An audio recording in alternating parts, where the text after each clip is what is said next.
team, Axelson, myself, is...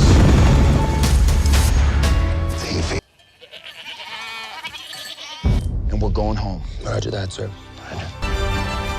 Standing! You see this? A drive. You push yourself further than anyone could think possible. God's looking out for us. Hey, we're solid.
Lone Survivor, 2013, presents a comprehensive set of analyses and explanations regarding its narrative, themes, production, and reception, delving deep into the film's portrayal of Operation Red Wings. The film opens with a montage of Navy SEAL training, immediately establishing the grueling physical and psychological filtration process that forges the identity of these elite warriors, setting a tone of relentless endurance that will define the entire story. This introduction, coupled with real archival footage, serves not just as a prologue, but as a visual thesis statement arguing that the men who undertake such missions are fundamentally distinct, sculpted by suffering into instruments of war. Peter Berg's directorial choice to blend this documentary-style realism with Hollywood dramatization creates a hybrid aesthetic that asks the audience to accept the film as a historical testament rather than a mere action movie.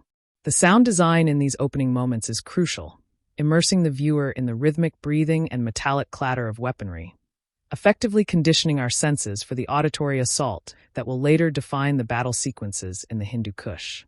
The casting of Mark Wahlberg as Marcus Luttrell is a deliberate choice that leverages Wahlberg's persona as a blue-collar, physically imposing everyman to ground the extraordinary circumstances of the narrative in a relatable humanity. Taylor Kitsch's portrayal of Lieutenant Michael Murphy carries the weight of command, projecting a calm, moral authority that makes the film's central ethical dilemma feel not like a scripted plot point, but a genuine crisis of conscience.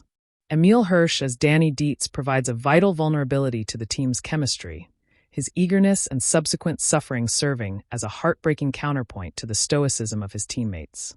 Ben Foster's transformation into Matthew Axelson involves an intense internalization of a warrior ethos, his sharp, almost feral intensity hinting at a man who has fully embraced the brutal arithmetic of survival, making his fate all the more devastating. The geographical setting of the Hindu Kush becomes a character in its own right, a hostile, vertical environment of jagged rocks and dense forests that dictates the SEALs' tactical options and amplifies their isolation. The thin air and treacherous footing are not just scenic backdrops, but active participants in the violence, with gravity becoming as much an enemy as the Taliban bullets.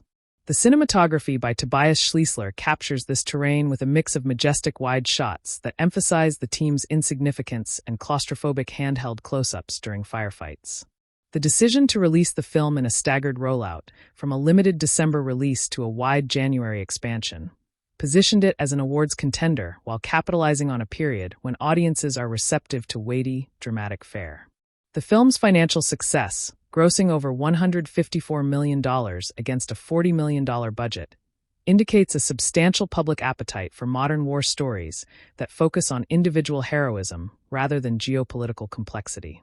The central moral quandary involving the goat herders is the narrative's fulcrum, transforming a reconnaissance mission into a profound test of military ethics versus the primal instinct for self-preservation.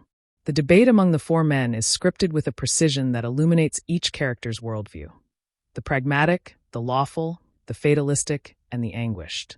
The decision to release the herders, based on a vote that Luttrell retrospectively claims he misrepresented, introduces an element of tragic dramatic irony into the film's structure. The knowledge that these civilians will likely alert the Taliban transforms the subsequent moments of quiet trekking into a countdown to annihilation, ratcheting up the suspense through sheer narrative inevitability.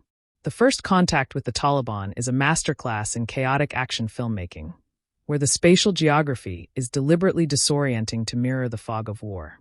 Berg films the initial volleys of gunfire with a refusal to glamorize the violence, instead emphasizing the physics of modern combat: the splintering of wood, the impact of rounds, and the immediate, ugly trauma to the human body. The sound mixing, which earned an Academy Award nomination, layers the distinct reports of AK-47s versus M4 carbines to create an acoustic landscape where the audience can track the battle's flow purely through audio cues.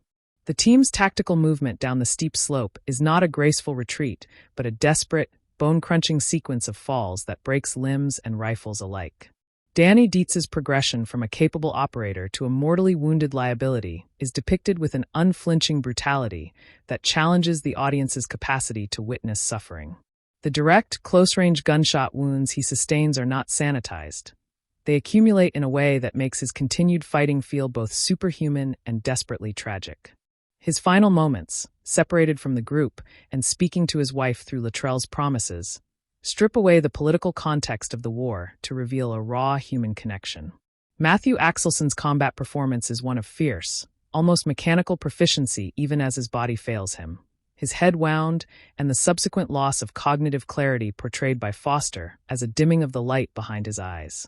The controversial line, "I am the Reaper," functions less as an action movie cliché and more as a psychological coping mechanism, a mantra adopted by a dying man to detach from his own physical agony.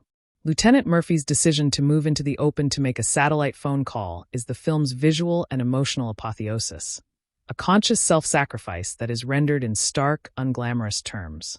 The camera does not hero worship Murphy in this moment. Instead, it presents the mechanical difficulty of getting a signal and the inevitability of his death as a simple fact. The act of putting the phone down to pick his rifle back up, bleeding profusely, is a distillation of the SEAL ethos: mission completion over personal survival. The extraction helicopter's destruction, a fiery catastrophe arriving just as salvation seemed imminent, is a narrative gut punch that reinforces the film's thesis about the cruel, indifferent mathematics of war.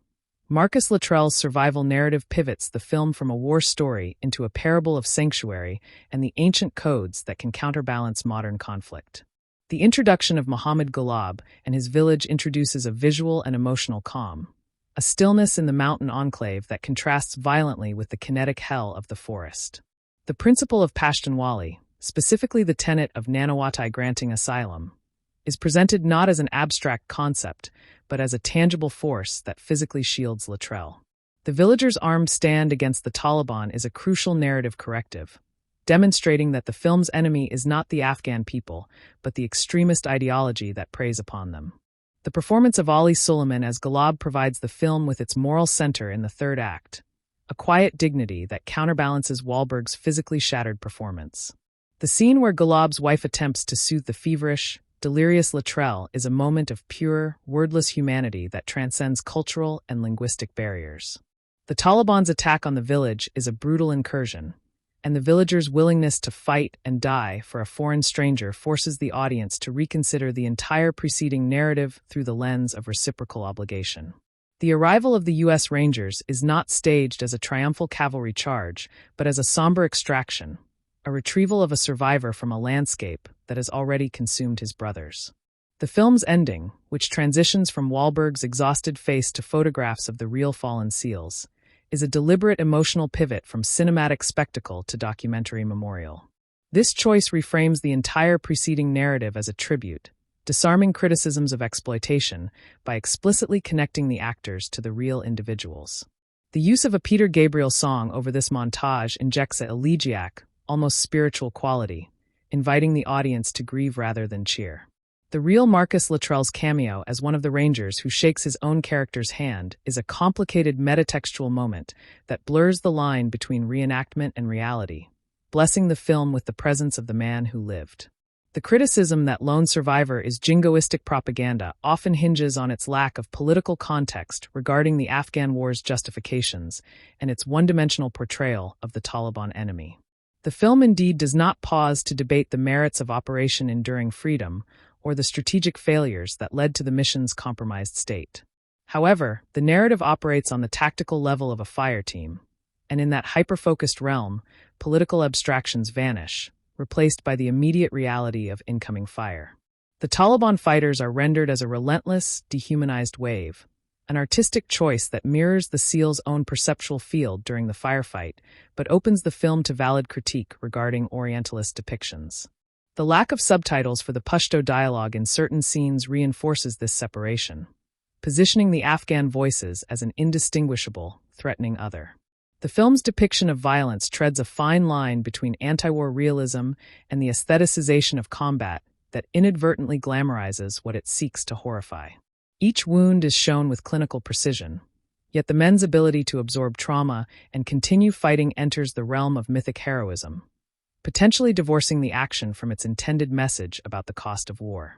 The sound of bullets penetrating flesh is mixed louder and more sharply than almost any other sound, a choice that is both physiologically jarring and, over time, desensitizing. The rolling falls down the mountain are shot with stunt work that emphasizes the ragdoll physics of human bodies, a visceral metaphor for the loss of control that defines the entire operation. The brotherhood theme is not simply stated, but physically manifested in the way the actors interact, share ammunition, and drag each other's wounded bodies across the rocks. The film argues that the primary unit of survival and meaning in war is not the nation or the ideology, but the small group of men to your left and right.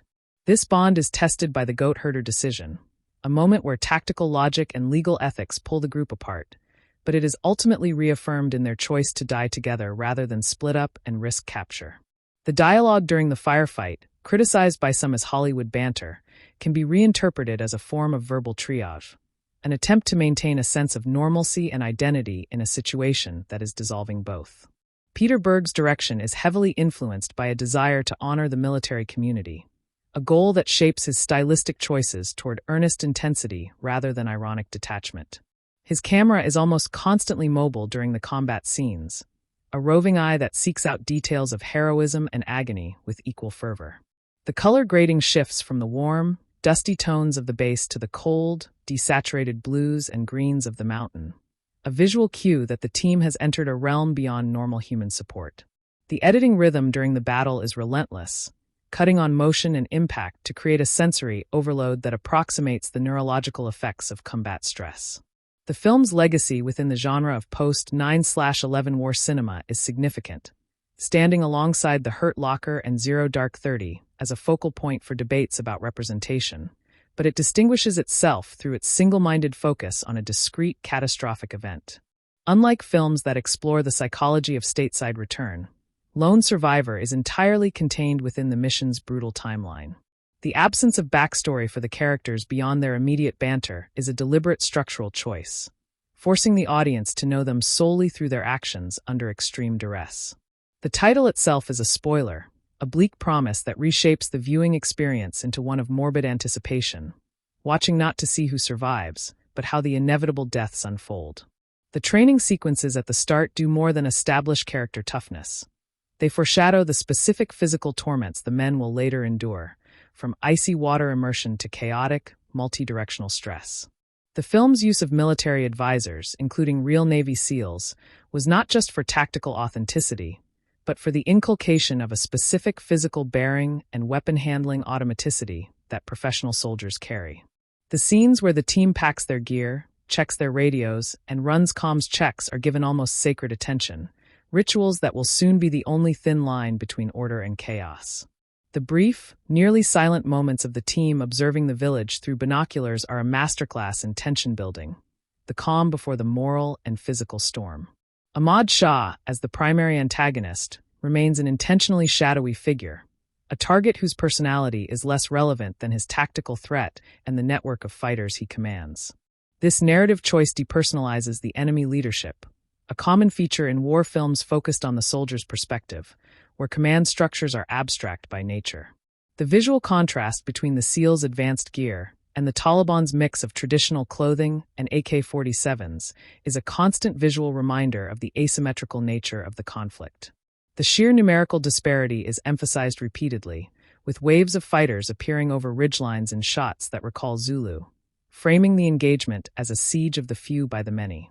The film's relationship to the truth of Marcus Luttrell's accounts and the Navy's official after-action reports is complex, with certain dramatic liberties, like the streamlined moral debate, taken to serve the film's thematic arc.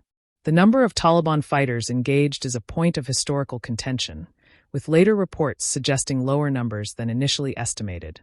Yet the film retains the overwhelming odds to serve its narrative of heroic defense.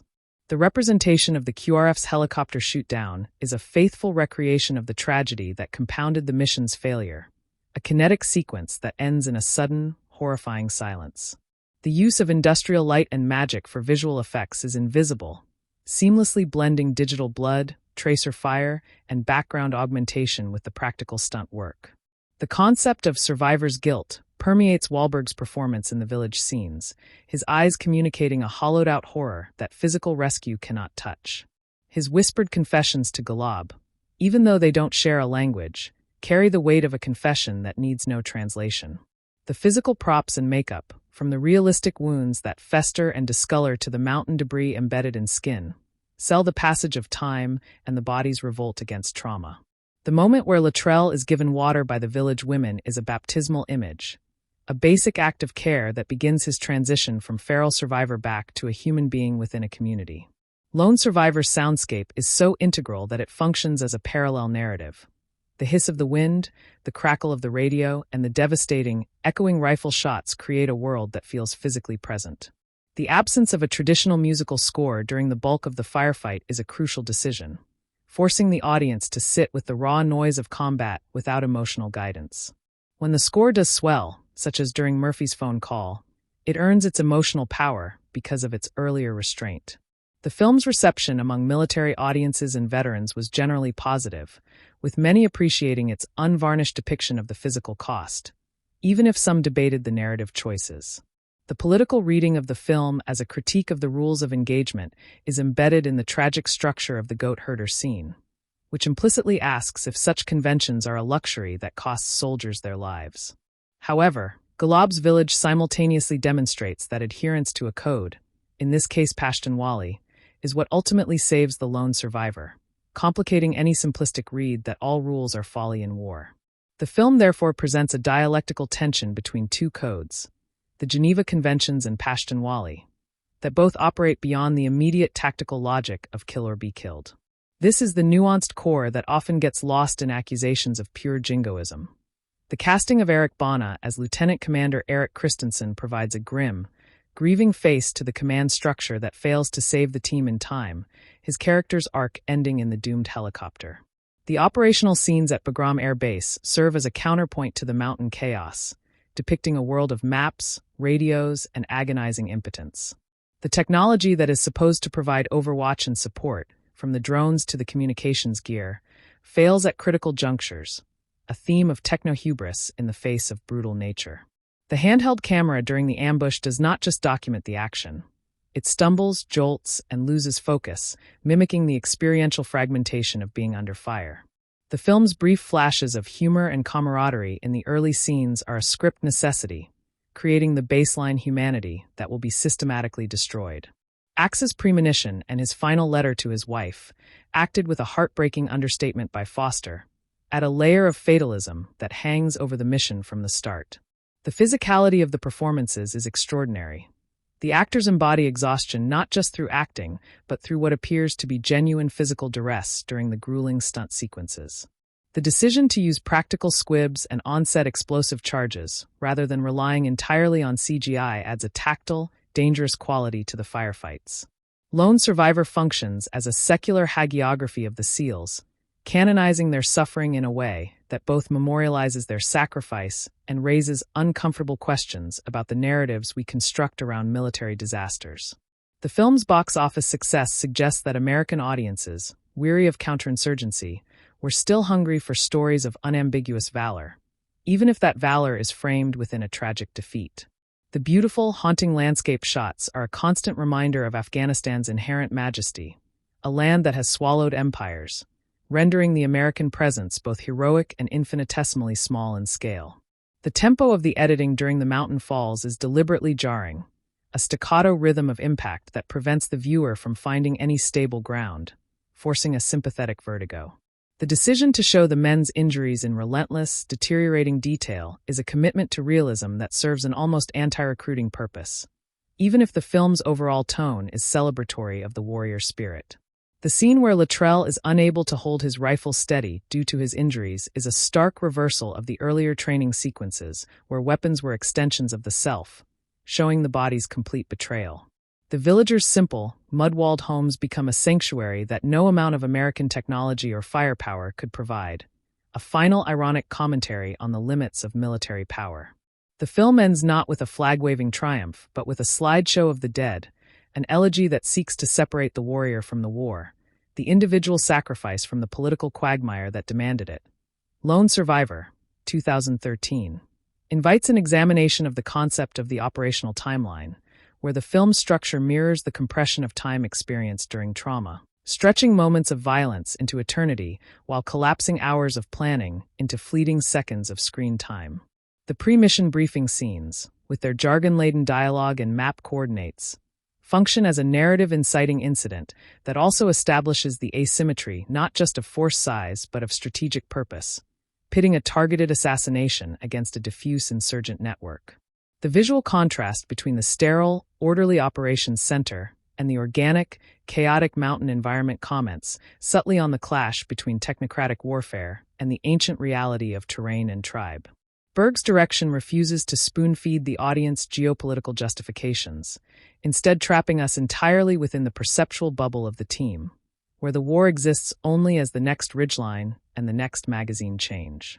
The casting of the Afghan villagers, particularly the non-professional actors populating the background, grants an authentic visual texture to the film's third act that counters the faceless Taliban waves with individualized, weathered faces expressing a spectrum of fear and resolve. The moment where Ghalab's young son stares at the bleeding, alien American soldier is a silent scene of mutual incomprehension that slowly transforms into a shared, basic humanity unmediated by politics. The firearms choreography during the village standoff shifts dramatically from the earlier chaotic firefights, adopting a more static, defensive posture that reflects the villagers' territorial rather than tactical orientation. This spatial shift is crucial, relocating the moral center of the narrative from the mobile, Imperial SEAL team to the rooted, indigenous community that chooses to draw a line in the soil. The film's sound editors, who were nominated for an Oscar, created an acoustic hierarchy of threat where the distinctive snap of supersonic rounds passing close to the camera is differentiated from the distant report of the rifle that fired them, teaching the audience to instinctively recognize proximity to death. This auditory education is a form of involuntary immersion, training our ears to flinch at specific frequencies, replicating a soldier's conditioned response. The radio communications, increasingly garbled and desperate, form a secondary narrative of a lifeline fraying, the static becoming an oral symbol of isolation. The silence that follows Axelson's last stand is more deafening than the preceding gunfire, a void that allows the reality of loss to settle into the sound mix like sediment. The moral weight of the goat herder decision is deepened by the film's refusal to offer a clean counterfactual, leaving the audience to wrestle with the possibility that execution might have saved the team but destroyed their souls, while mercy preserved their honor at the cost of their lives. This insoluble dilemma is the philosophical engine of the entire film, a secular rephrasing of a theological test of faith under the most extreme conditions imaginable. The young herder's terrified face, as he is released, becomes a haunting afterimage, an accusation and a vindication simultaneously. The fact that Luttrell later contested the cinematic portrayal of a democratic vote suggests the film was reaching for a dramatized truth deeper than mere factual recounting, transforming a moment of confusion into a structured ethical debate for narrative clarity. Marcus Luttrell's physical journey down the mountain is a Stations of the Cross progression of increasing bodily ruin, each impact stripping away another layer of capability until only the raw will to persist remains. The prosthetic makeup and practical effects that chart his deterioration, from abrasions to deep lacerations to the swelling and discoloration of sepsis, are a clinical catalog of human fragility. Wahlberg's performance in the village scenes draws on a well of physical acting, communicating through labored breathing, unfocused eyes, and involuntary tremors the internal catastrophe of a body in systemic shock. His delirious hallucinations of his fallen brothers, while a conventional narrative device, function psychologically as the mind's attempt to process an unbearable present by retreating into the recent past. The depiction of the Taliban commander Ahmad Shah, while largely one-dimensional as a character, is visually rendered with a cold charisma by actor Yousef Azami, whose stillness contrasts with the kinetic chaos he orchestrates. The film's choice to shoot him often in medium close-up, observing the battle from a distance, reinforces his role as a manipulator of human bodies he himself does not risk. This spatial separation between the commander and his disposable fighters is a quiet visual critique of the asymmetry of risk within insurgent hierarchies, even if the film does not verbally articulate this critique. The Taliban's tactics, using massed fire and high ground advantage, are portrayed as tactically sound if technologically inferior, a nod to their battlefield competence that slightly complicates their purely villainous framing. The relationship between the SEALs and their equipment is fetishized not for consumerist pleasure, but as a lifeline, with the meticulous pre-mission packing and weapon checks creating a sense of ritualistic preparation. The slow-motion shots of magazines being seated and bolts being charged are a cinematic liturgy of violence, preparing the congregation of viewers for the bloodshed to come. When this equipment subsequently fails or is lost, radios shattered, rifles jammed, medical supplies exhausted, the loss is felt with a visceral pang, a stripping away of the technological advantages that separate the operators from their environment. The moment where a SEAL is reduced to throwing rocks is not just a sign of desperation, but a symbolic regression to a primal state of combat. The helicopter assault sequence that ends in the catastrophic shootdown of Turbine 33 is constructed with a harrowing economy of storytelling, introducing a crew, building brief hope, and then annihilating it in a fireball that rewrites the tactical calculus entirely. The visual effects of the RPG impact and subsequent rotor separation are rendered with a physics-based brutality that conveys the sudden, absolute transition from a functioning aircraft to a falling tomb. The faces of the Rangers and SEALs aboard, glimpsed in the seconds before impact, are a mosaic of dawning horror that personalizes what could have been an anonymous pyrotechnic spectacle. This sequence serves as the narrative's cruelest twist, the cavalry arriving only to die within sight of their objective. The mountain itself, shot on location in the rugged terrain of New Mexico standing in for the Hindu Kush, possesses a geological malevolence, its slopes offering no mercy and its trees providing cover that is equally available to both sides. The pine forests, through which the SEALs initially move with stealth, become a claustrophobic labyrinth of fire and shadow once the ambush is sprung. The sound of wind through these trees, a constant low-frequency presence in the sound design, is both a masking agent for enemy movement and a natural requiem. The decision to shoot several falls in unbroken tracking shots, following bodies tumbling over rock faces and through underbrush, refuses to cut away from the physical consequence of gravity's violence. The screenplay, written by Berg, distills Luttrell and Robinson's nonfiction book into a linear pressure cooker of escalating stakes, jettisoning much of Luttrell's childhood and SEAL training backstory to focus relentlessly on the mission. This narrative austerity is both the film's greatest strength, creating an almost unbearable tension, and a limitation cited by critics who felt the characters remained ciphers.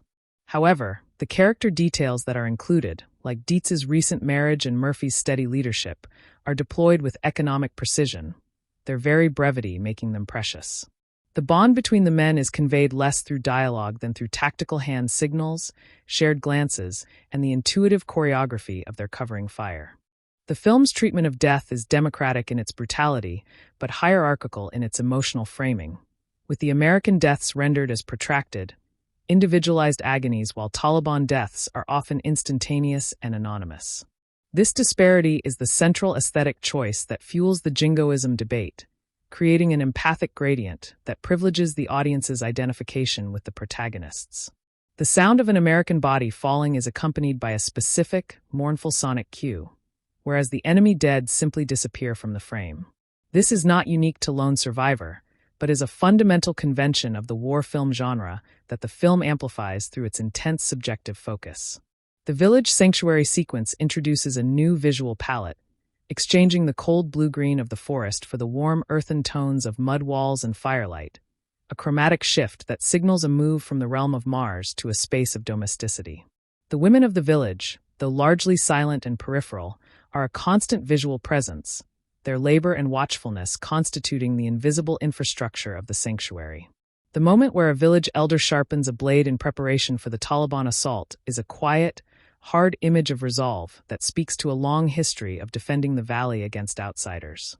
The Code of Pashtunwali is never explained through expository dialogue. It is demonstrated through action, making its principles felt rather than academically understood. The film's final firefight, where the villagers and Luttrell make a stand, is a chaotic ballet of muzzle flashes in the dark, the tracers sketching lines of resistance against the night. The villagers' antique rifles and Luttrell's scavenged pistol form an improvised arsenal that holds off the modern weaponry of the Taliban through sheer knowledge of the terrain. This battle is a microcosm of the entire Afghan conflict, a technologically superior force repelled by local knowledge and indomitable will. But here the moral polarities are reversed, with the Americans and villagers aligned. The arrival of the U.S. military rescue force, seen from Luttrell's blurred point of view, is a vision of deliverance that is also a return to the world of armored vehicles and overwhelming firepower. The emotional climax of the film is not the rescue itself, but Luttrell's whispered conversation with Ghalab, a broken exchange of thanks that requires no common language to convey its depth. Ali Suleiman's performance in this scene is a masterclass in reactive listening, his eyes reflecting a profound, weary compassion for the destroyed man before him. This bond, forged in the crucible of shared danger and the obligations of an ancient code, is the film's most potent argument against the dehumanization of the Afghan people. It suggests that the real victory of Operation Red Wings was not a strategic one, but a human one, a connection across the abyss of culture and conflict. The end credit sequence, with its Peter Gabriel cover of David Bowie's Heroes, recontextualizes the entire film as a memorial service, a tonal shift from kinetic war movie to elegiac slideshow. The photographs of the real Murphy, Dietz, Axelson, and the men of Turbine 33 serve as a stark, indexical anchor, reminding us that the cinematic spectacle was a shadow of actual loss. The choice of Heroes, a song famously about a doomed love affair at the Berlin Wall, is a poignant one, repurposing its melancholy grandeur to mourn warriors rather than lovers. This sequence functions as a release valve for the pent-up emotion the film has systematically built, granting permission to grieve. The critical accusations of jingoism often overlook the film's implicit critique of the military chain of command and the intelligence failures that place the team in an untenable position. The frustration of the officers at Bagram, bound by protocol and distance, is a quiet indictment of the systemic friction that can doom even the most elite units. The rules of engagement are not just an ethical code, but a tactical straitjacket, and the film's treatment of them is ambivalent, honoring their morality while lamenting their consequence. This ambivalence is more honest than a straightforward polemic, acknowledging the tragic tensions inherent in counterinsurgency without offering easy answers. The physical toll on the actors during the 42-day shoot in the New Mexico mountains is palpable in their performances, the exhaustion and bruising lending a documentary verisimilitude to their portrayal of shattered men. Mark Wahlberg has spoken of the bonding experience of shared suffering during the demanding stunt work, a process that mirrors the boot camp ethos the film depicts. The high-altitude locations, while not as extreme as the actual Hindu Kush, provided enough physiological stress to inform the actors' breathing and movement. This method-adjacent approach to physical immersion is a key component of the film's vaunted realism. The film's legacy in the career of Peter Berg solidified his reputation as a director capable of visceral, muscular action married to sincere, if sometimes unsubtle, emotional stakes, a style he would continue to refine with films like Patriot's Day. Lone Survivor represents a pivot toward true-story military narratives that prioritize the experiential over the analytical, a choice that proved commercially lucrative. The film's 2 Academy Award nominations in sound categories validate its technical achievement, recognizing the invisible artistry required to build a believable acoustic world of combat. Its enduring popularity on streaming platforms suggests a timeless appetite for stories of survival against impossible odds. The representation of the SEALs' religious faith, subtle but present in murmured prayers and cross necklaces, adds a spiritual dimension to their endurance, framing their suffering within a tradition of martial sacrifice. This faith is not interrogated or analyzed.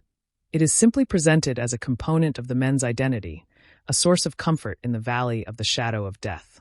The film does not become a work of overt Christian evangelism, but it acknowledges the role of personal belief in sustaining morale when all material hope is lost. This quiet religiosity is part of the film's broader effort to portray the SEALs as complete human beings rather than mere action figures. The geography of the battle, moving from an elevated observation post down a series of increasingly steep and exposed slopes, is a descent into a Dantean underworld where each level offers new torments. The rock faces that initially provided cover become launch pads for their bone-breaking falls, the environment constantly shifting its relationship to the protagonists. The thin, scraggly trees that dot the mountainside are grasped at desperately during the tumbling sequences, snapping or uprooting under the weight of falling men, nature refusing to cooperate with the human desire for stability. The makeup effects that simulate the gradual onset of shock and exsanguination, the pallor, the sheen of sweat, the blue tinge to the lips, are medically accurate enough to satisfy combat veterans and disturb the uninitiated. The film does not shy away from the urological and digestive realities of mortal injury, acknowledging that death is a messy, undignified process. Axelson's final moments, fumbling with his pistol with fingers that no longer obey, are a neurological portrait of a brain shutting down under trauma. The camera lingers on these details not to exploit but to testify, to ensure that the cost is seen and cannot be ignored. The contrast between the SEALs' sophisticated night vision optics and the Taliban's naked-eye navigation of the dark is a technological parable about reliance and vulnerability. When the NVGs are lost or broken, the SEALs are rendered night-blind in a way that their enemies, acclimated to the starlight, are not. This sensory deprivation adds another layer of terror to the night sequences, reducing the world to the sound of footsteps and the muzzle flashes of approaching guns. The film argues that technology provides an edge but not a guarantee, a lesson written in blood across the rocks of the Hindu Kush. The decision to open the film with the brutal training sequence featuring prospective SEALs being hosed down in the surf establishes a baptismal motif, a ritual of death and rebirth that all the men have undergone. The phrase, "the only easy day was yesterday," becomes an ironic epitaph, as each successive day of the mission becomes exponentially harder until it terminates in death. The training montage also serves a mechanical purpose, explaining the physical vocabulary of the fireteam movement that will later be used in combat without the need for expository dialogue. The audience understands the tactical logic because we have seen its foundations being brutally instilled. The economic disparity between the American war machine and the village economy is visualized in the objects that populate each space. The sterile, polymer and steel cockpit of the Chinook versus the hand-carved wooden tools of the Pashtun home. This material contrast underlines the vast gulf in resources without editorializing, allowing the images to speak. The fact that the villagers ultimately provide the sanctuary that the million-dollar machinery cannot reach is a gentle, unspoken irony. The film, in its concluding images, seems to suggest that victory belongs not to the most advanced but to the most rooted. The brief, almost subliminal flashbacks to the families of the SEALs, a wife's smile, a child's laughter, are the emotional landmines buried in the film's first act, detonating later when those men lie dying. These flashes are not developed into full backstories. They exist as fragments of a stolen future, glimpsed and then lost forever. The film's emotional manipulation is effective because it is sparse, deploying these images with restraint until the final devastating montage. This technique places the audience in the position of the dying man, whose life flashes are similarly fragmentary and fleeting. The political silence of the film, its refusal to articulate a stance on the war in Afghanistan, is itself a political statement, one that defers all meaning to the personal sacrifice of the soldiers. This apolitical framing has been criticized as a form of propaganda that sanitizes the violence by divorcing it from its context, allowing the audience to feel the catharsis of tragedy without the discomfort of political accountability. Whether one views this as a respectful tribute or a deliberate evasion depends on one's own framework for evaluating war cinema. The film, for better or worse, refuses to break its contract of subjective immersion to deliver a directorial lecture. The scene where Luttrell, hidden under a pile of wood and debris by Ghalab, listens to the Taliban searching for him is a masterclass in subjective sound design, the footsteps and Pashto voices circling terrifyingly close. The audience is placed inside Luttrell's cocoon of pain and fear, breathing with him, seeing only the slivers of light between the branches.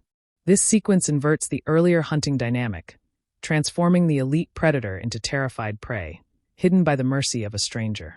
It is a humbling narrative turn that strips the seal of his agency and places his life entirely in the hands of the culture he was sent to navigate. The film's depiction of the Taliban's interrogation of the village elders is a scene of simmering menace, the political officer of the insurgents attempting to override the tribal code with ideological and physical threats. The elders' refusal is not portrayed as heroic defiance in the Hollywood mold, but as a quiet, stubborn insistence on a way of life that predates the Taliban and will outlast them. This cultural endurance is the film's subtextual hope, the suggestion that the ancient laws of hospitality are more durable than the edicts of any fleeting political movement. The standoff between the armed Taliban and the unarmed but resolute elders is a contest of moral authority that the villagers win by simply refusing to participate in the logic of violence. The helicopter crash aftermath, with burning debris scattered across the mountainside, is a tableau of modern military tragedy. The twisted metal and black smoke a stark aesthetic statement about the fragility of air power. The fact that no one survives the crash is revealed with a brutal finality, closing off the narrative's primary avenue of rescue and sealing the team's fate. The burning wreckage continues to smolder in the background of subsequent shots, a pyre visible from the SEAL's position, a constant visual reminder of the cost already paid and the unlikeliness of further attempts. This is the film's nadir of hope, the point at which the tactical situation transitions from dire to truly catastrophic. The cultural translation of Pashtunwali for a Western audience is achieved not through documentary interludes, but through the dramatic agency it grants the Afghan characters, allowing them to explain and defend their code under duress. The principles of Malmastia, hospitality, Nanawati, asylum, and Badal, justice/reciprocity, are not abstractly listed but enacted in the plot, teaching the audience through narrative cause and effect. This is a sophisticated form of cultural exposition, embedding anthropology within action, and it elevates the film's third act above simple rescue fantasy. The villagers become the ethical teachers of the film, instructing both Luttrell and the audience in an alternative moral framework. The film's release during the holiday season and its expansion in January, a time often reserved for prestige dramas and awards contenders, signaled the studio's confidence in its broader appeal beyond the niche military audience. Its commercial success in a competitive market proved that unflinching war films could draw mainstream crowds, a formula that would be attempted by subsequent releases. The partnership between Berg and Wahlberg, which would continue with Deepwater Horizon and Patriot's Day, was cemented by the grueling shoot and the shared sense of mission in bringing Luttrell's story to the screen. Lone Survivor thus became a foundational text in their collaborative filmography of American heroism under duress.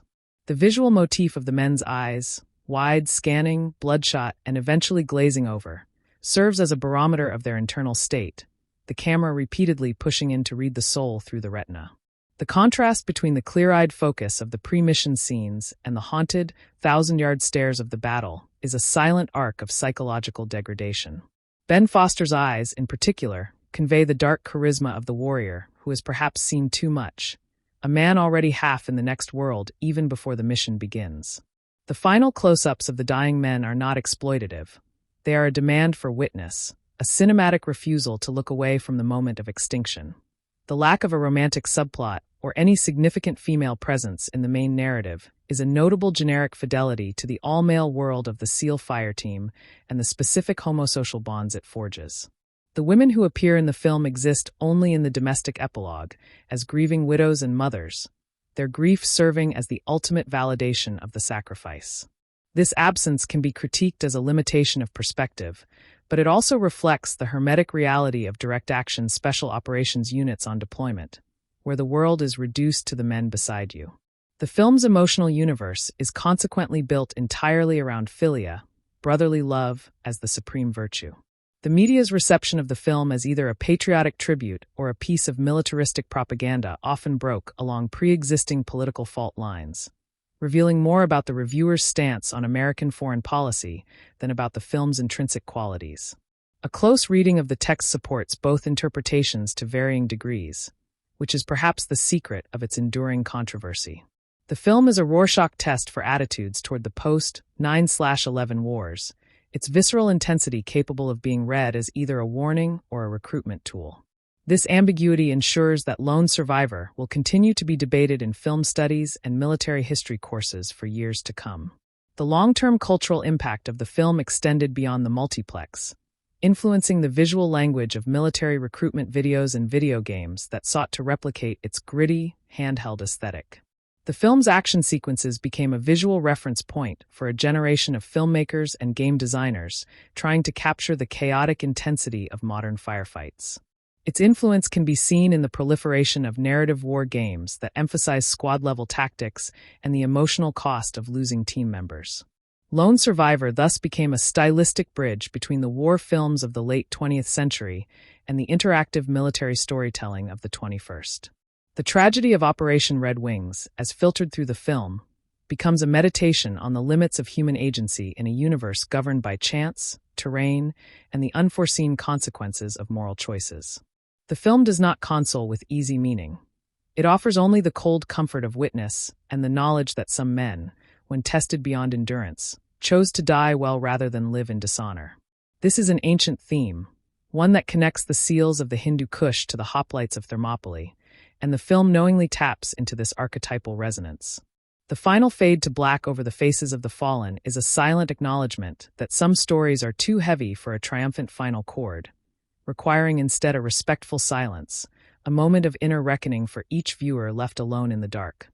Lone Survivor, 2013, engages deeply with the concept of the tactical gaze, a way of seeing the landscape not as scenery but as a matrix of cover, concealment, fields of fire, and dead space, and the film trains its audience to adopt this scanning. Evaluating vision. The early sequences on the mountain, before contact, are filled with point-of-view shots through rifle scopes and binoculars that transform the picturesque Afghan highlands into a problem to be solved, a geometry of angles and distances.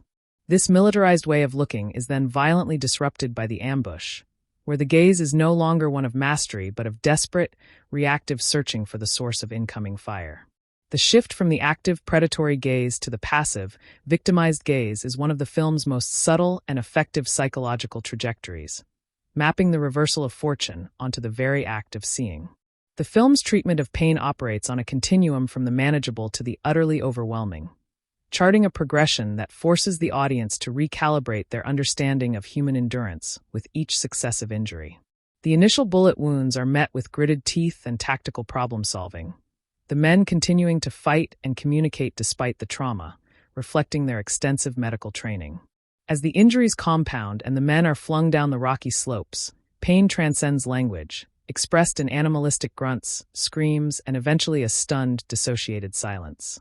This gradation of suffering is essential to the film's realist project, refusing to let the audience become comfortable with the violence by constantly escalating its physiological consequences beyond the point of familiarity.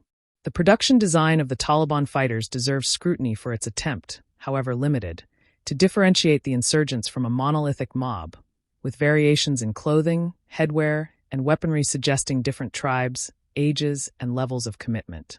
The older fighters, with their traditional pay-calls and weathered faces, carry themselves with a grim, practiced efficiency, while the younger fighters exhibit a frenzied, almost suicidal zeal. This visual distinction, while subtle and easily missed in the chaos of the firefights, indicates a world beyond the immediate frame, a complex social structure that the SEALs can only perceive as a uniform threat. The black turbans of the most ideologically committed fighters are a specific sartorial signifier that visually separates the hardcore Taliban cadre from the village levies who may have been coerced or paid to fight. The representation of the Afghan landscape as both sublime and lethal participates in a long Orientalist tradition in Western war cinema, where the exotic terrain becomes an antagonist that tests the mettle of the Western protagonist. The film pushes against this tradition, however, by ultimately ceding narrative and moral authority to the inhabitants of that landscape, the Pashtun villagers who navigate its dangers with a fluency the Americans lack. The mountain that kills the SEALs is the same mountain that shelters Luttrell through the agency of Ghalab, suggesting that the land is not inherently hostile, but only yields its protection to those who understand its codes, both geographical and cultural. This complication rescues the landscape from being a mere exotic backdrop and transforms it into a contested moral field. The audio mixing of the battle sequences employs a technique of dynamic range compression and expansion that mimics the auditory exclusion and hypersensitivity of combat stress, where loud noises can seem muffled and quiet sounds, like the crunch of a footstep, can become terrifyingly prominent. The ringing tinnitus that punctuates moments of close explosion is a subjective sound bridge that places the audience inside the damaged cochlea of the characters, sharing their sensory distortion.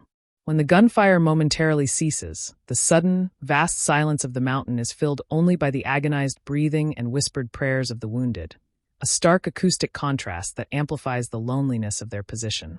The sound of a bullet striking rock near a character's head is rendered with a sharp, percussive crack that is physically startling, a designed flinch response engineered by the sound designers. The narrative compression required to adapt a full-length book into a 2-hour film necessitated the excision of much of Luttrell's pre-deployment life, his SEAL training anecdotes, and his post-rescue recovery, a choice that focuses the drama but also strips the protagonist of the rich autobiographical texture that made the book a bestseller. What remains is the archetypal skeleton of the warrior's ordeal, a minimalist narrative that gains power through its very lack of specificity, allowing Luttrell to function as a universal everyman soldier. This universalizing tendency, however, is in tension with the film's explicit memorialization of specific, named individuals, creating a paradoxical blend of the generic and the hyperspecific. The film resolves this tension in its final montage, where the real faces and names flood back in to reclaim the narrative from archetype and restore individuality. The ethical debate surrounding the goat herders is structured as a Socratic dialogue in miniature, with each SEAL taking a position that represents a different ethical framework: deontological ethics and the laws of war, utilitarian calculus of lives saved versus lives lost, and the pragmatic, self-preserving logic of the operator who has seen the worst consequences of hesitation. Murphy's role as the decision-maker forces him to synthesize these positions into a command decision, a burden of leadership that the film portrays as agonizingly heavy. The fact that the decision is framed as a vote, which Luttrell later disputed, suggests the filmmaker's awareness that a single man's moral burden is dramatically less compelling than a communal wrestling with conscience. The camera's tight focus on the faces of the SEALs during this debate, isolating them against the vast, indifferent landscape, underscores the claustrophobic intensity of moral reasoning under a ticking clock.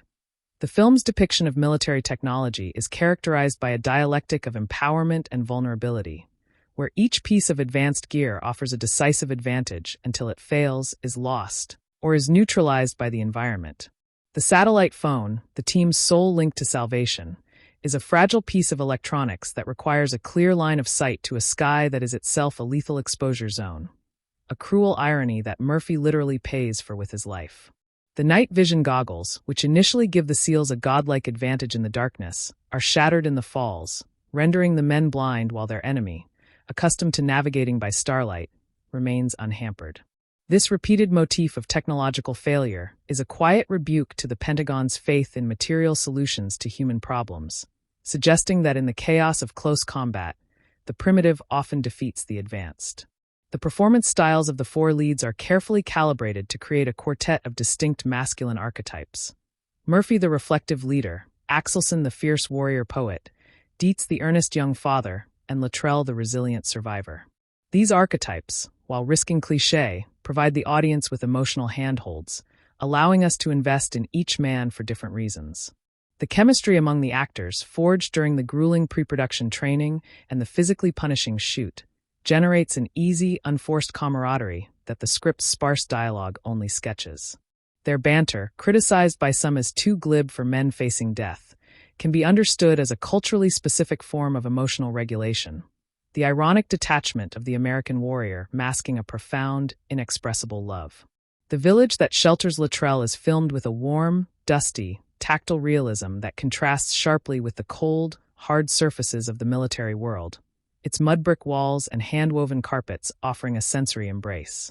The smoke from the cooking fires, the sound of chickens and goats, and the murmured conversations in Pashto create an immersive sonic and visual environment that feels lived in and ancient. The faces of the villagers, many of them local non-actors, carry the lines and textures of a hard life at altitude, a documentary quality that anchors the film's most dramatic contrivances in a bedrock of authenticity.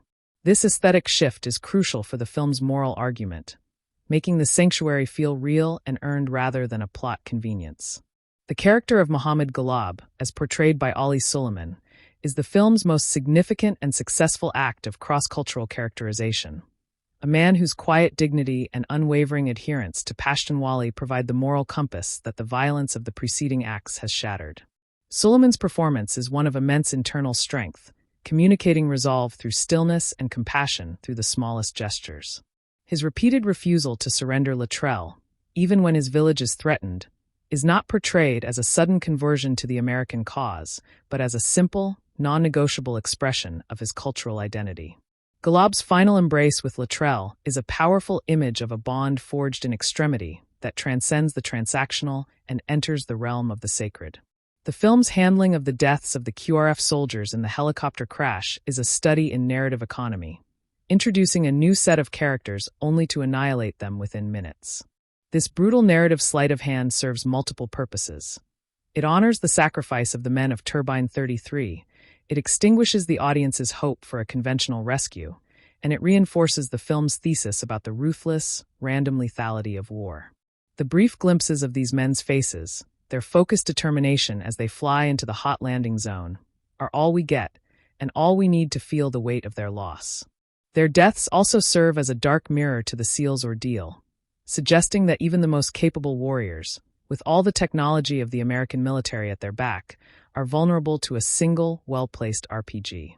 The film's politics, or lack thereof, continue to be the central point of contention in its critical legacy, with arguments about its jingoism or its subtle critique of the war forming a binary that the film itself refuses to resolve. A more nuanced reading suggests that the film is neither propaganda nor critique, but a deliberate, focused act of witness that chooses to prioritize the phenomenological experience of the soldiers over the geopolitical framing of their mission. This choice has consequences. It humanizes the Americans at the expense of the Afghans, and it defers questions of strategic wisdom to a realm the film never enters. Whether this is a dereliction of duty or a legitimate artistic focus is a question each viewer must answer for themselves, a discomfort that may be the film's most valuable contribution to the discourse. The visual effects work on the film, primarily by industrial light and magic, is of the invisible, supportive variety, enhancing the practical stunts and pyrotechnics without drawing attention to itself. Digital matte paintings extend the New Mexico locations into the higher, more jagged peaks of the Hindu Kush, a seamless expansion of the frame that supports the geographical verisimilitude. Computer-generated blood, tracer fire, and the occasional digital removal of safety rigs are integrated so cleanly that the illusion of practical, in-camera danger is preserved. This commitment to invisible effects is in keeping with the film's overall aesthetic of gritty authenticity, refusing to let the audience's attention drift to the spectacle of digital wizardry. The film's structure follows a classic tragic arc, a descent from the initial competence and confidence of the pre-mission sequences into the chaos and suffering of the battle, and finally to a form of grace and sanctuary in the village. This arc is Aristotelian in its movement from order to chaos to a new, hard-won understanding, and Luttrell functions as the tragic hero who survives to bear witness. The catharsis the film offers is not the pleasurable release of a happy ending, but the more austere catharsis of having looked unflinchingly at suffering and found, in its aftermath, a residue of human goodness. The final images of Luttrell being carried away on a stretcher, his eyes still wide with trauma, refuse to allow the audience the comfort of a fully healed protagonist. The critical and commercial success of Lone Survivor opened the door for a wave of contemporary war films and television series that sought to replicate its visceral, embedded aesthetic, from the miniseries The Long Road Home to subsequent feature films about modern special operations. Its influence on the visual language of the genre is significant, establishing a template for handheld, shaky cam combat that prioritizes the subjective, chaotic experience of the individual soldier over the omniscient, map-table view of the general. This stylistic shift represents a broader cultural turn toward the micronarrative of personal experience in war, a suspicion of grand strategic narratives, and a desire to honor the individual sacrifice regardless of the conflict's political valence. The film's treatment of the rules of engagement is not a simple condemnation, but a presentation of their tragic double bind, where adherence to the law may cost lives and violation of the law may save them, but destroy the soul of the unit. This is the insoluble paradox at the heart of counterinsurgency warfare, and the film dramatizes it with brutal efficiency without offering a legislative solution. The fact that the men debate the rules, understand their implications, and ultimately choose to uphold them is a testament to their discipline and moral formation, a point the film makes without excessive patriotic editorializing. The consequences of that choice then unfold with the inexorable logic of a Greek tragedy, a dramatic sequence that invites the audience to sit with the discomfort of a world where virtue is not always rewarded. The film's reception in the veteran community, while generally positive in its appreciation for the realistic portrayal of combat trauma, also included critical voices who noted the narrative liberties taken with the historical record and the film's simplification of the tactical situation. These debates are themselves a form of ongoing engagement with the film, a sign that it has succeeded in provoking conversation about the representation of military experience. The film is not a documentary and does not claim to be, but its close association with Luttrell's nonfiction book and its use of real names and faces grants it a truth claim that invites this kind of scrutiny. The tension between dramatic license and historical fidelity is a creative friction that generates much of the film's energy and much of its controversy. The final image of the film, a freeze frame on the smiling, living faces of the real Murphy, Dietz, and Axelson, is a devastating emotional punctuation that retroactively transforms the entire preceding narrative into an extended flashback, a memory of the dead. This technique, which has become a convention of the true story war film, is deployed here with a raw power that bypasses critical defenses and speaks directly to the heart. The juxtaposition of the actors, who we have just seen die, with the photographs of the men they portrayed, who died over a decade ago, collapses time and makes the loss present and immediate. It is a cinematic gesture of remembrance, a tombstone made of light, and it ensures that the audience leaves the theater not with a sense of entertainment, but with a quiet, reflective solemnity. The film's color timing undergoes a subtle but significant evolution across its runtime, beginning with the warm, saturated tones of the Bagram bass, where skin tones are healthy and the desert sun imparts a golden clarity to the world of the living. As the team inserts into the operational area, the palette shifts toward cooler greens and deep shadows, a chromatic foreshadowing of the death that lurks in the forest. During the battle, the colors desaturate further, bleeding into a muted, almost monochromatic register of grays, browns, and the stark crimson of blood, as if the violence is draining the world of its vibrancy. The village sequences restore a measure of warmth, but it is a different kind of warmth, the amber glow of firelight and oil lamps rather than the harsh clarity of the sun, a subterranean, hidden warmth that speaks of sanctuary rather than exposure. This chromatic arc is a form of visual storytelling operating beneath conscious perception, guiding the viewer's emotional response with the precision of a symphony conductor. The representation of the Afghan child, both the goat herder boy and Gulab's young son, functions as a crucial moral mirror within the film's ethical architecture, reflecting the humanity that the violence threatens to obscure. The goat herder boy's terrified face, streaked with dirt and tears, is the silent accusation that stays the SEAL's hands, a human appeal that penetrates the tactical calculus and touches the deeper strata of their moral formation. Golob's son, observing Luttrell with a mixture of fear and fascination, becomes the silent witness to his father's enactment of Pashtunwali, learning the code through observation, just as the audience does. These children are not developed as characters with arcs. They are symbolic presences, figures of innocence caught in the gears of adult violence, and their survival, however precarious, offers a slender thread of hope that the cycle of killing might one day be broken by the transmission of different values. The film's treatment of the Afghan interpreters and support personnel, who appear briefly at Bagram, is a blink-and-you-miss-it acknowledgement of the vast, largely invisible network of local allies upon whom the American mission depended. These figures, often relegated to the background of war films, are given a fleeting but dignified presence here, their linguistic and cultural fluency standing in silent contrast to the SEALs' reliance on technology and firepower. The interpreters occupy a liminal, precarious position, trusted by the Americans but vulnerable to Taliban reprisals, a double bind the film acknowledges without exploring. Their presence serves as a reminder that the war was not a simple binary of American versus Afghan, but a complex ecosystem of alliances, enmities, and ambiguous loyalties that the film's tight focus on the fire team necessarily brackets. The geography of the radio signal, the invisible topography of electromagnetic waves that Murphy sacrifices his life to access, is a hidden landscape that the film renders dramatically legible through his desperate, stumbling search for elevation. The open ground where he makes his final stand is not tactically advantageous. It is suicidally exposed, chosen solely for its access to the sky and the slim chance of a satellite connection. The film visualizes this invisible constraint through Murphy's upward glances, and the camera's tilts toward the indifferent blue expanse, transforming the heavens from a symbol of hope into a lethal requirement for communication. His death, riddled with bullets while speaking coordinates into a plastic handset, is a martyrdom to the god of connectivity, a sacrifice on the altar of the network that defines modern warfare. The physical performance of Mark Wahlberg in the village recovery sequences draws upon a repertoire of micro-expressions that convey Luttrell's internal landscape of horror, gratitude, and the dawning realization that he alone has survived.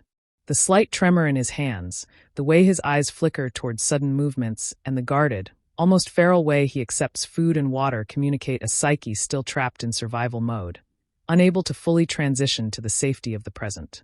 Wahlberg modulates his vocal delivery into a hoarse, broken whisper, the voice of a man whose throat has been scoured by screaming and dust, a physical testament to the ordeal.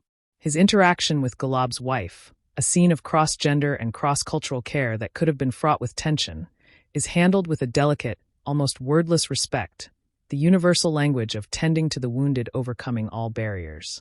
The film's sound design during the stealthy approach to the observation post employs a heightened sensitivity to the sounds of the forest, the snap of a twig or the rustle of leaves amplified to crisis levels, training the audience's ears to share the SEAL's hypervigilance.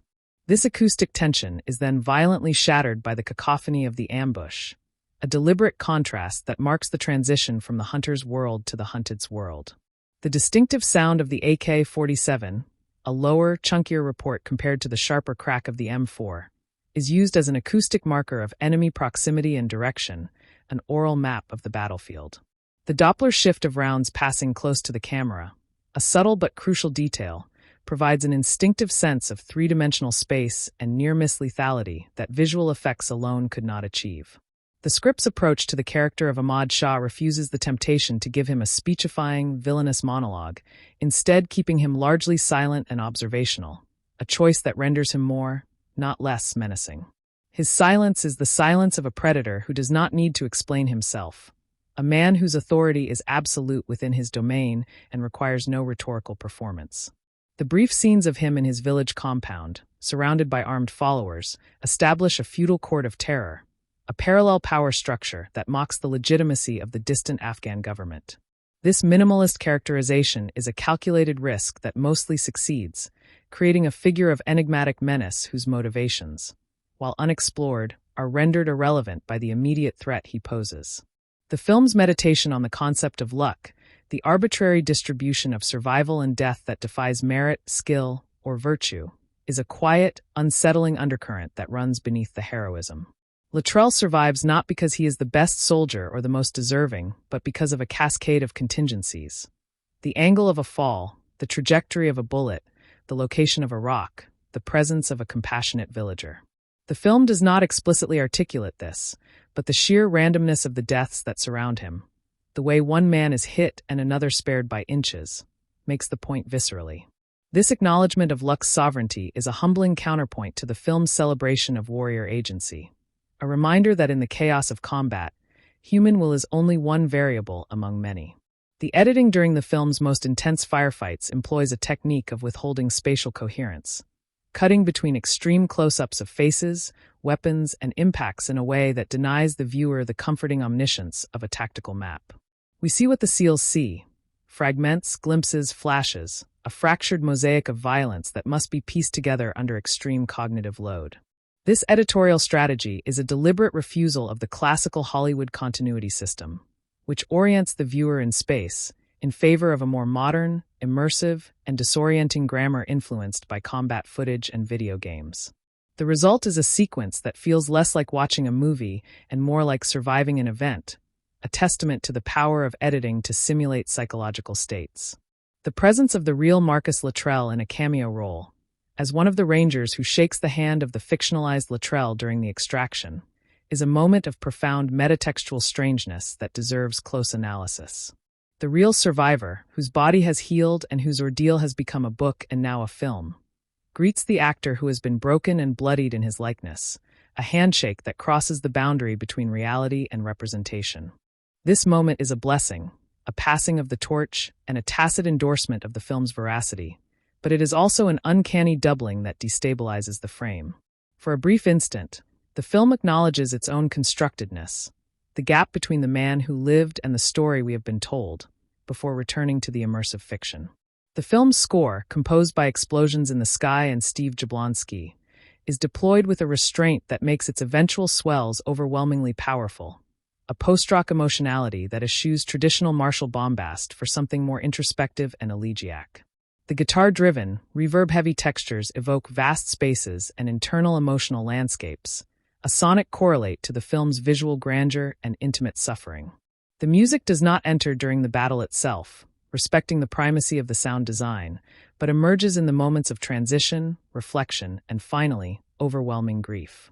The use of Peter Gabriel's cover of Heroes over the end credits is a masterstroke of music supervision, the song's lyrical ambiguity and melancholic grandeur offering a complex emotional chord that a more straightforward patriotic anthem could not achieve.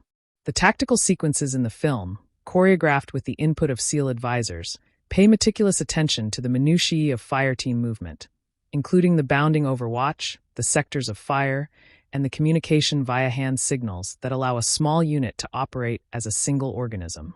This tactical literacy is not just window dressing. It is the film's way of demonstrating the competence that makes the subsequent disaster so shocking, a fall from a great height of professionalism. When the tactics break down, as they must in the chaos of the ambush, the loss is not just of the battle, but of the very identity the men have constructed through years of training. The breakdown of their tactical choreography into isolated, desperate individual combat is a visual representation of the dissolution of the unit, the death of the team before the death of the men. The film's engagement with the concept of home, the distant domestic space that haunts the margins of the narrative, is rendered through objects and fragments rather than extended flashbacks, a technique that respects the forward momentum of the survival narrative.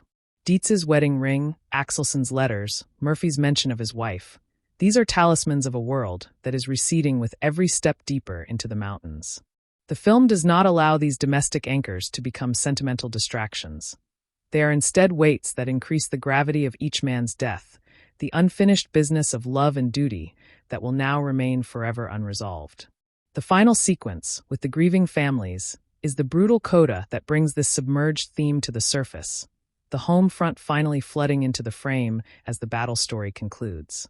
The depiction of the Afghan village's defensive preparations, with men taking up positions behind mud walls and checking their old rifles, is a sequence that reorients the film's visual language of combat readiness from the high-tech American model to a timeless, improvised form of martial preparedness.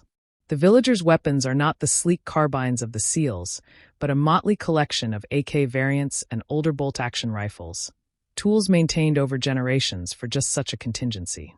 Their tactical formation is not based on training manuals, but on an intimate, inherited knowledge of the terrain, every alley and rooftop a familiar defensive position. This sequence pays quiet respect to the martial traditions of the Pashtun people, a history of resistance to invaders that long predates the American intervention and will long outlast it, a historical depth that the film briefly but powerfully acknowledges. The moral ecology of the film is structured around a series of concentric circles of obligation and care, radiating outward from the self to the fire team, to the larger military unit, to the nation, and finally, through the intervention of Ghalab, to a universal human community.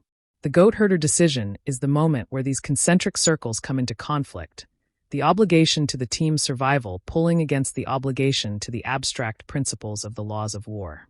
The village sanctuary sequence resolves this conflict by introducing a new circle, the Pashtunwali Code, which binds Ghalab to Latrell in a relationship of absolute obligation that transcends nation, religion, and the immediate tactical situation. This moral cartography, mapping the different and sometimes competing ethical systems that govern the film's world, is the deep structure that elevates Lone Survivor above a simple survival thriller. These pauses, scattered throughout the battle sequences, are not simply respites for the audience, but deeply psychological spaces where the characters confront their own mortality in fleeting, unspoken ways. The camera lingers on faces during these intervals, capturing the micro-expressions of men calculating their remaining ammunition, assessing their wounds, and silently saying goodbye to a future they now understand will never arrive. Berg's direction in these moments is restrained, almost documentary, allowing the actors' internal work to fill the frame without the crutch of explanatory dialogue. The sound design, too, recedes in these pauses, the gunfire fading into a ringing tinnitus that isolates each man in a private bubble of existential reckoning, a solitude within the collective ordeal. The film's portrayal of the chain of command at Bagram Air Base represents a tragic counterpoint to the chaos on the mountain, a world of situational awareness that is paradoxically blind to the specific horrors unfolding just out of reach. The officers and enlisted personnel monitoring the drone feeds and radio traffic are depicted as competent, committed professionals who are nonetheless imprisoned by protocol, distance, and the fog of war. Their agony is the agony of impotence, of knowing that men are dying and being unable to bring the full weight of American air power to bear due to the tactical situation and the risk of collateral damage. Eric Bana's Lieutenant Commander Christensen embodies this tortured position, his stoic exterior cracking as he makes the fateful decision to launch the QRF, a decision that will end his own life and the lives of his men. This parallel narrative of command failure and tragic intervention serves as a systemic critique without ever becoming a polemic, a lament for the limits of power rather than an indictment of its exercise. The visual language used to depict the Taliban during the ambush sequences is deliberately dehumanizing in its fragmentation, reducing the enemy to muzzle flashes, fleeting silhouettes, and the terrifying sound of their approaching voices. This aesthetic choice has been criticized as propaganda, but it also reflects a phenomenological truth of combat, where the enemy is often perceived not as a full human being, but as a source of threat, a pattern of movement to be engaged and eliminated. The film's fidelity to the SEAL's perceptual experience means that the Taliban must remain largely faceless, a decision that prioritizes subjective immersion over objective omniscience. The counterweight to this dehumanization arrives in the third act, where the villagers are depicted with full humanity, complicating any simplistic reading of the film's politics and suggesting that the earlier facelessness was a function of the combat perspective, not the film's ideology. The practical stunt work in the film, particularly the extended sequences of the actors tumbling down rocky slopes, represents a commitment to physical verisimilitude that borders on the punishing, a tradition that connects Lone Survivor to the great physical performances of cinema history. The actors performed many of these falls themselves, on wires and pads, but still subjecting their bodies to repeated impacts that informed their performances of exhaustion and pain.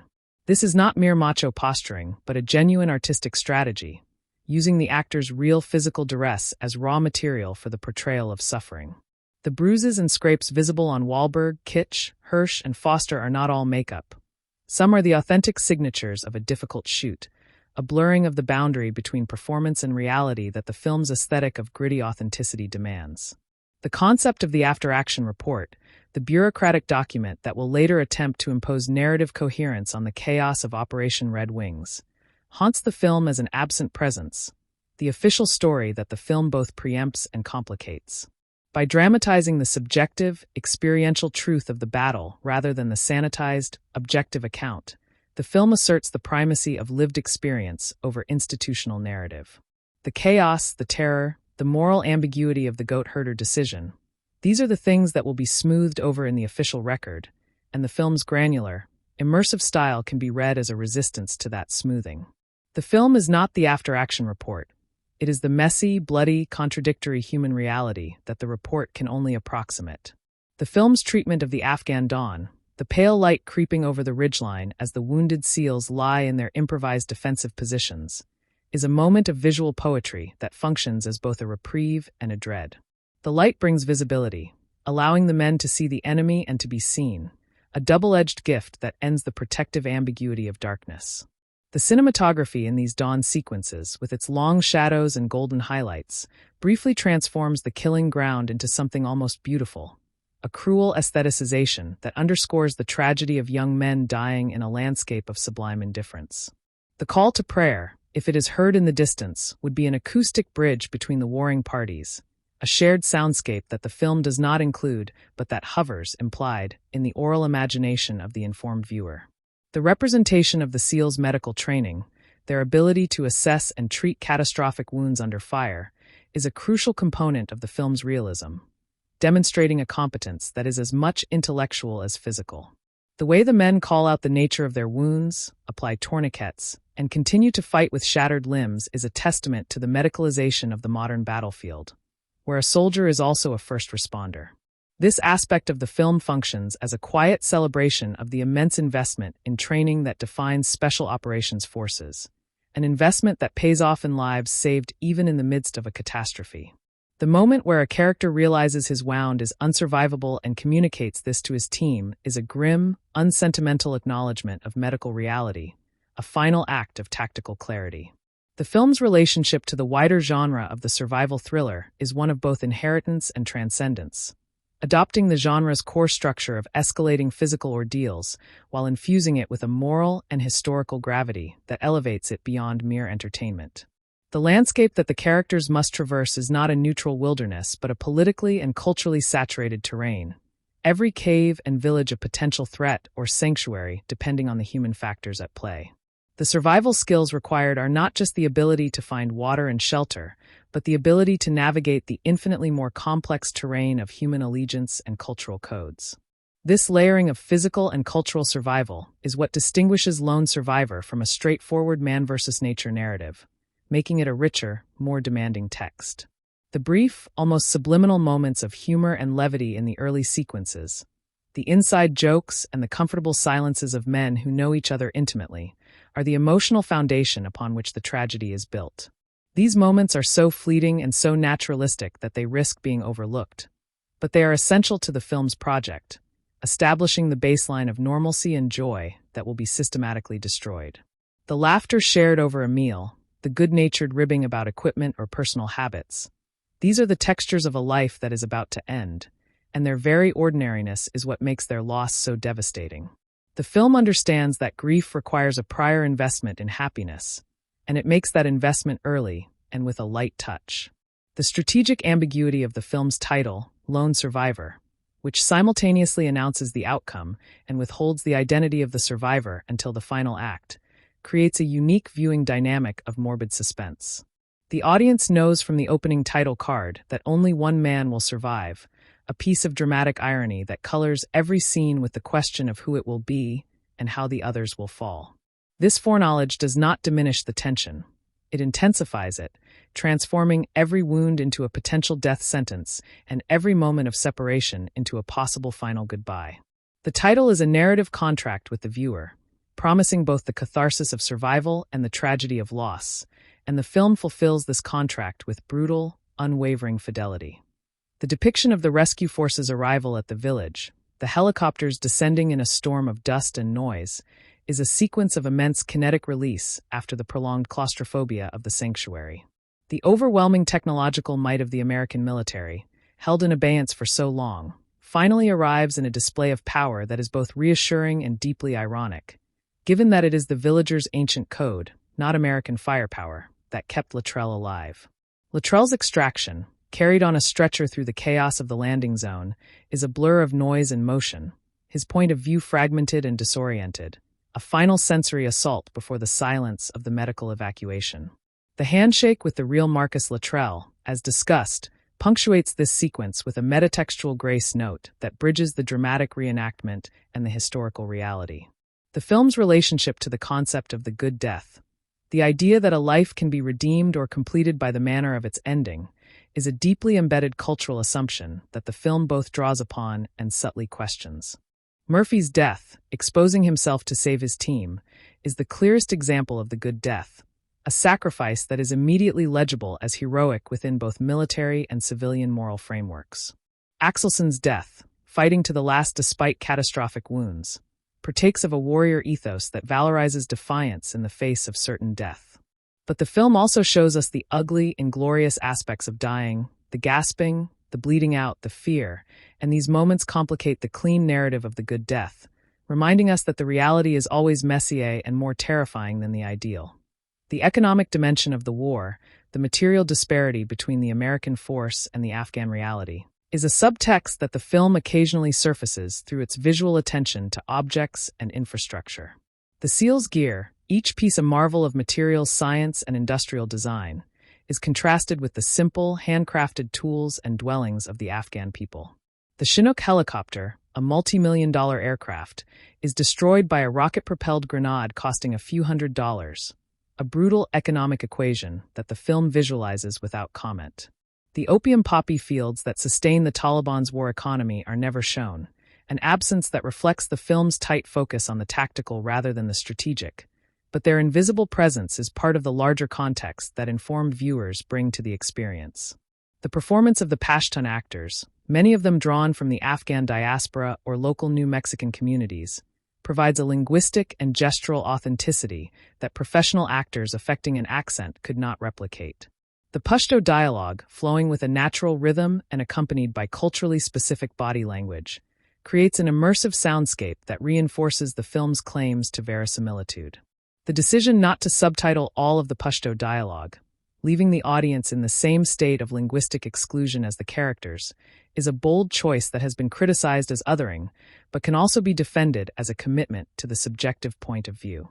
The moments when translation is provided, through Ghalab's broken English or through the interpreters, are thus made more significant by their scarcity. The film's legacy within the broader cultural conversation about American military intervention is inextricably linked to its status as a popular, commercially successful work that reached audiences far beyond the usual demographic for war films. Its emotional power and visceral intensity made the story of Operation Red Wings a part of the public consciousness, shaping perceptions of the war in Afghanistan and of the SEAL community in ways that are still being analyzed. The film's apolitical stance, its refusal to engage with the strategic justifications or the ultimate failure of the intervention, has been read as both a strength and a weakness, a focus on the trees that deliberately ignores the forest. This contested legacy ensures that Lone Survivor will continue to be screened, debated, and taught as a key text in the cultural history of the post-9/11 era. The spiritual dimension of the film, while never explicitly foregrounded, is present in the iconography of sacrifice, the whispered prayers, and the almost liturgical structure of the ordeal itself, which follows a pattern of descent, suffering, death, and a form of resurrection through rescue. The cross necklaces worn by some of the SEALs are not just props but cultural signifiers of a specific form of American warrior spirituality, a faith that is personal, unspoken, and expressed through action rather than proclamation. The film does not proselytize, but it takes seriously the role of faith as a coping mechanism and a meaning-making framework for men facing death. The village sanctuary, offered by Muslims in accordance with an ancient tribal code, complicates any narrowly Christian reading of the film's spirituality, suggesting a more universal capacity for grace and moral action. The brief, terrifying sequence of the Taliban searching the village, their voices and footsteps coming closer as Luttrell lies hidden, is a masterclass in suspense construction that relies on sound design and performance rather than visual spectacle. The audience, like Luttrell, can only hear the threat approaching, the imagination conjuring images far more frightening than anything the film could show. Ali Suleiman's performance as Ghalab, calmly lying to the Taliban while his guest trembles in hiding, is a portrait of courage under a different kind of fire, the courage of deception in service of a moral imperative. This sequence inverts the power dynamics of the earlier battle, placing the American protagonist in a position of absolute vulnerability and the Afghan villager in a position of active, life-saving agency. It is a narrative correction, a balancing of the scales of power and representation. This wind is not a uniform white noise but a dynamic, shifting force that rises and falls, its gusts correlating with moments of heightened danger or brief respite, an acoustic barometer of threat.